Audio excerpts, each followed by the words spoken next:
মিশ্র ধারায় শেষ হলো দেশের পুঁজিবাজারের কার্যক্রম। সপ্তাহ ব্যবধানে সূচক সামান্য বাড়লেও কমেছে টাকার অঙ্কে লেনদেন। নগদ নিয়ে এলো হার না মানা হার অফার। সর্বনিম্ন 10,000 টাকা রেমিটেন্স নগদে পাঠালে থাকছে স্বর্ণের হার জেতার সুযোগ। সপ্তাহ জুড়ে সূচকের উত্থান পতনের মধ্য দিয়ে চলেছে দেশের প্রধান পুঁজিবাজার ঢাকা স্টক এক্সচেঞ্জ। ডিএসসির প্রধান সূচক ডিএসসিএক্স 22 পয়েন্ট বেড়ে অবস্থান করছে 5,883 পয়েন্টে। তবে লেনদেন কমেছে 184 কোটি টাকা। লেনদেনে অংশ নেয়া বেশিরভাগ প্রতিষ্ঠান ও মিউচুয়াল ফান্ডের দর কমেছে।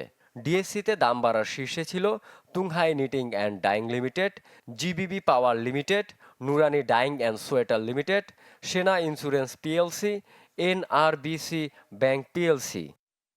অপর শেয়ার বাজার সিএসসির প্রধান সূচক সিএএসপিআই 0.49 পয়েন্ট বেড়ে অবস্থান করছে 15,803 পয়েন্টে।